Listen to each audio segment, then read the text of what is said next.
Oui, Monsieur le Président, merci.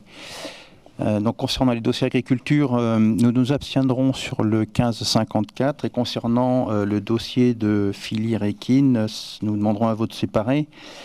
Si nous voterons pour les 30 dossiers de subventions individualisées, nous avons quelques remarques sur le contrat de filière, puisque si les actions globalement sont bien ciblées, les enjeux, à notre avis, sont mal priorisés. En effet, on aurait préféré un développement beaucoup plus massif de la filière dans le cadre de la pratique, en fait. Et on s'aperçoit que financièrement, les financements sont orientés différemment.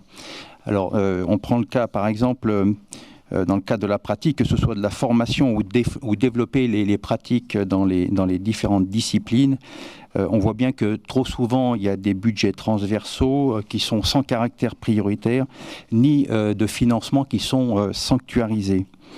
En revanche, on s'aperçoit qu'il y a un fléchage très important des fonds qui sont sur les sites d'excellence, et notamment le pôle de Rosières. Et vous connaissez toutes nos réserves que nous émettons régulièrement quant au rayonnement de ce site qui est limité en termes de potentiel.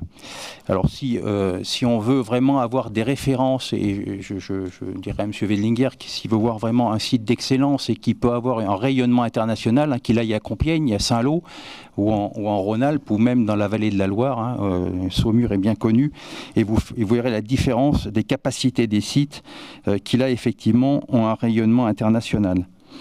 On comprend d'ailleurs toute la difficulté qu'il y a à intervenir sur ce site. D'ailleurs, il y a une DSP qui est en cours. Cette DSP n'a pas eu foule de personnes en termes de candidats de reprise. Il y a eu une seule candidature de reprise qui n'a pas donné d'ailleurs satisfaction dans la première lecture. Et on s'aperçoit que même l'association qui gère actuellement temporairement ce site a des difficultés, même sur la partie je dirais, la plus rémunératrice, c'est-à-dire elle est déficitaire, puisqu'on donne encore une subvention que nous votons bien volontiers cette fois-ci encore, elle est déficitaire sur la partie des activités qui sont proposées sur place. Et pourtant, ce sont les parties les plus lucratives des animations de ces sites. Donc je pense que, nous pensons qu'il est important de réorienter les priorités vraiment sur l'équitation de masse. C'est ce qui fait les gros bataillons d'un développement d'une filière équine, et non pas se focaliser en dépensant des sommes colossales sur des infrastructures qui, pour l'instant, n'ont pas d'intérêt à être valorisées, étant donné l'état global de la filière. Voilà, je vous remercie. Donc on s'abstiendra sur ce dossier.